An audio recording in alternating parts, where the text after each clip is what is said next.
ते मानसिक त्रासामुळे सगळं करून घेतलेलं आहे आणि त्यांनी जी चिठ्ठी लिहिलेली आहे त्या चिठ्ठीमध्ये त्यांचं नाव आहे सगळं. ते नाव निष्पन्न करा, तुम्ही लोक निष्पन्न करा. कोणत्या स्वरूपाचा खोटा गुन्हा होणार आहे? ते जमिनीचा वाद होता, जमिनीच्या वादमुळे ते दुसरे गुन्हे दाखल झाले त्यांच्यावरती. सैयद फारूक सैयद, इनको पहले अटक करो फिर बाद में आगे बात करो। यासीन इनामदार को पहले अरेस्ट होना मांगता, उसको सैयद नगर वालों ने जीता के लाए ना, मैं पूरा सैयद नगर भी जलाने को कम नहीं करेंगी। तुम लोग क्या वजह से ये सब हुआ है? फारूक इनामदार बचना नहीं मांगता, उसको टिकट देने वाले पहले पार्टी को है ना उसको बताना मांगता, वो पार्टी ने ना उसको पहले बाहर निकालना मांगता। अजीत पवार से हमारी हाथ जोड़ की विनंती है, ऐसे लोगों को पार्टी का टिकट ना दे जो उनके जो कमा के खाने वाले हैं, उनको आज ये नौबत पे हम सुसाइड करने मैं खुद कि हमने एक जगह खरीदे और उन लोग के नाक पे आ गया, वो हमने वो जगह खरीदे उन लोग इज्जत से, पे आ गया वो इज्जत पे आ गया। सिर्फ वो जगह की वजह से हम लोग को इतना टॉर्चर कर। कहाँ से खड़े फारूक नगर कहाँ से? सैयद नगर हड़पसर। इनकी दादागिरी पहले तो बंद होना मांगता। 2013 से हम लोग पुलिस के सामने चक्कर लगा रहे हर एक कंप्लेंट है, हर एक रिपोर्ट है हमारे पास, हर एक रिपोर्ट है। जो तारीख को हमने अर्जी डाले, हर एक चीज की अर्जी है, पूरा नोट है हमारे पास, फिर भी हमारे ऊपर मौका का इल्जाम लगाए ये लोग ने। हाँ, लगातार झूठे केसेस डाले ले।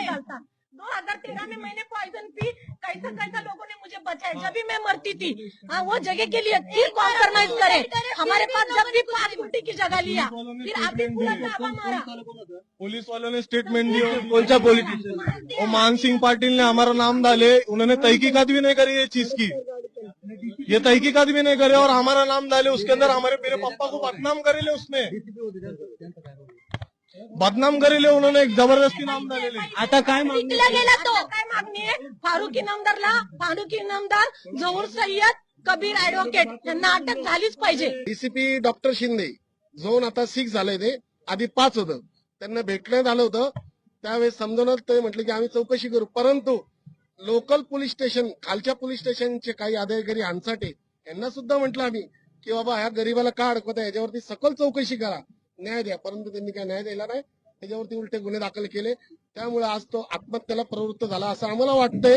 त्याच्यावरती आता पोलीस प्रशासनावरती आम्हाला विश्वास, अंगावरती लिहून घेतलंय, चिठ्ठ्या सापडल्या, 100% आता ते मजबूर झाला असेल माणूस तो, एखादा व्यक्ती ज्याच्यावरती कोणीच मदत करत नाही त्याला, आज आम्ही पण मदत करू शकलो नाही त्याला, कारण की प्रशासनाला आम्हाला मदत करावी लागती, पोलीस प्रशासनाला मदत करावी लागती, मोक्याच्या आरोपीला आम्ही कसं सहकार्य करणार, तो त्याच्या पद्धतीने वकिलांच्या मार्फत चौकशी चालू होती त्याची, पण परंतु आज आम्हाला अत्यंत दुःख झाला की आज असे काही राजकीय लोक आहेत, फारूक इनामदार, जहूर सय्यद, भरपूर त्यामध्ये मोठे मोठे डॉन लोकांची नावं आहेत। नवऱ्यानी सय्यद नगर मध्ये जागा घेतली, आंटी का नाम क्या है, जोधपूरकर, सुंदर सुधाकर जोधपूरकर यांची जागा घेतली, आणि त्यानंतर आमच्या मागे हे जहूर सय्यद हे आमच्या मागे हात धुवून लागले, हे केसवर केस टाकती, भांडण करी, फारूक यासीन इनामदार, फारूक यासीन इनामदार नाही, अफगान इनामदार, सुफियान इनामदार, हे सगळे इन्व्हॉल्ड आहे ह्याच्यामध्ये, आणि ना त्यांनीच केलं हे सगळं। एवढा भाग पाडले की इंसान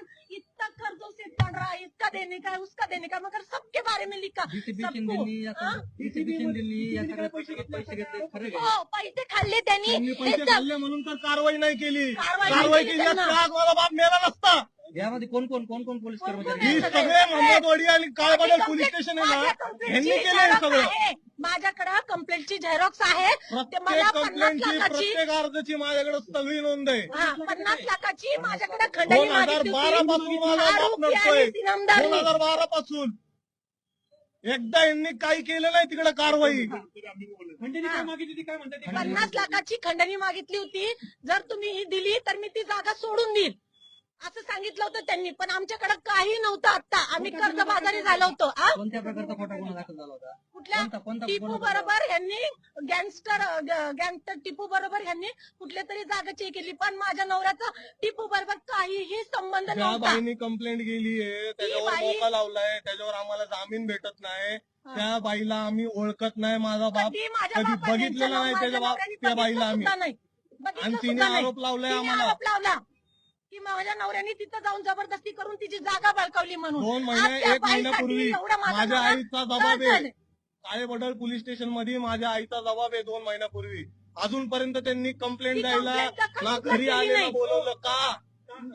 नाविकीवरती याच्या अगोदर कुठला गुन्हा दाखल होता का? त्यांच्यावरती मकोकाचे लावला एक मकोकाचा कधीच नाही, कधीच नाही. काहीच नाहीये, काहीच नाहीये. नाहीये. कुठल्या गुन्हा त्यांच्यावर एक पण गुन्हा दाखल नाहीये.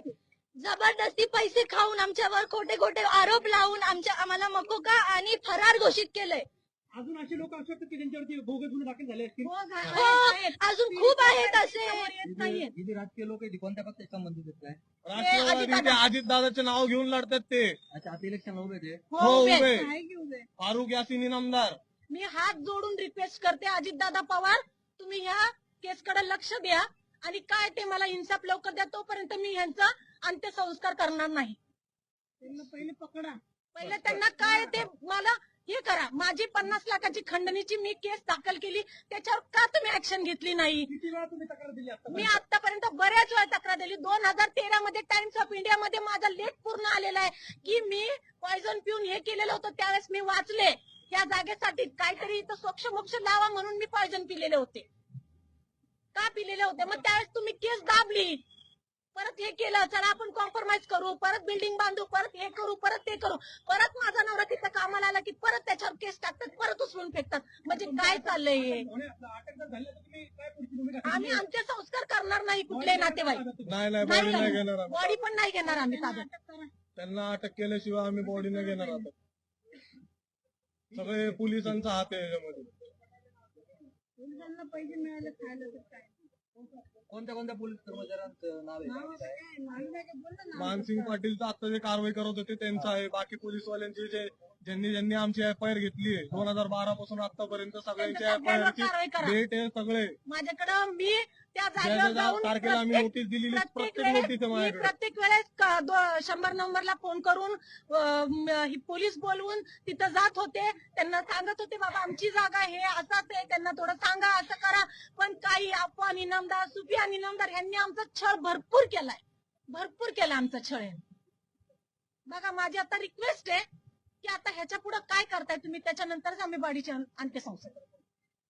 तोपर्यंत आम्ही बॉडी हातात घेणार नाही आणि काय करणार नाही. आता इथपर्यंत होती, नातेवाईकांनी इथपर्यंत आणलं, बॉडी काढूया हे करूया, तोपर्यंत रिक्वेस्ट करून आणलं. मी हात जोडून विनंती करते बस.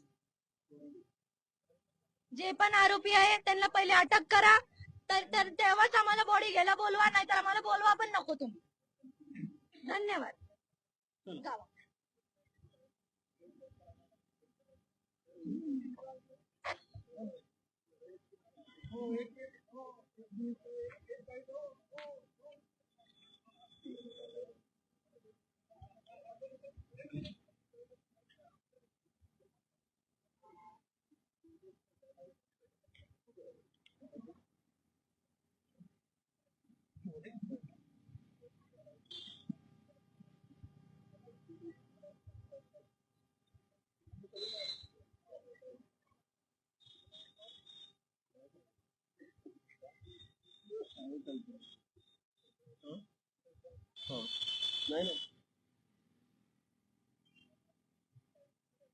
पूर्ण पोलीस यंत्रणा या ठिकाणी आली आहे. आपण बघत असाल की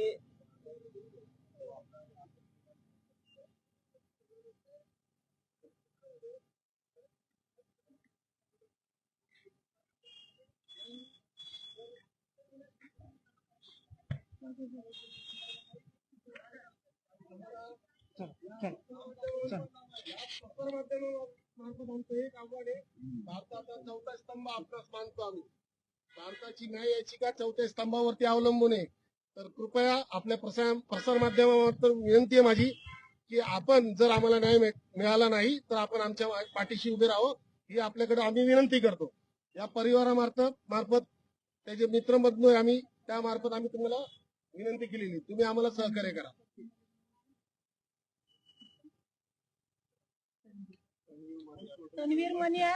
तन्वीर मनियारचा त्या जागेशी काही एक संबंध नव्हता.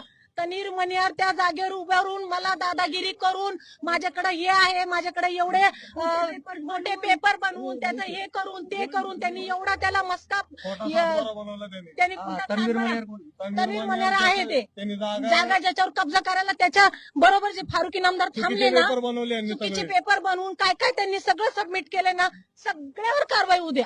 तन्वीर मनियार हा सगळ्यात मेन आहे.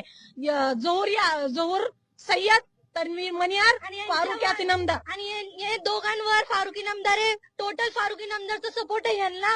आणि आम्हाला असंच 2013 पासून हे टॉर्चर करत आहे खोटे खोटे पेपर्स बनवून. आणि जेव्हा पण आम्ही कंप्लेंट द्यायला पुढे येतो आमच्या डोक्यावरनं हात फिरवतात, बाबा आपण हे कॉम्प्रोमाइज करू आणि पुढे आपण चालू. मग आम्ही पण म्हणतो जाऊ दे, आम्ही पण कर्जबाजारी आहे, कॉम्प्रोमाइज करू. मग या जागेची कॉम्प्रोमाइज करतो. आमचं तिथं नुकसान झालं तरी चालेल, मग आम्ही जाऊ दे, इथं राहायचंय. पानी में रह के मगरमच्छ क्यों बैर करने का. फिर हम इधर कॉम्प्रोमाइज करते, फिर हम दूसरा कुछ काम करने को जाते, फिर वो जगह के डुप्लीकेट पेपर बनाते, उधर खड़ा करते दूसरे को, फिर ये करते. ऐसा सब चलते आएगा.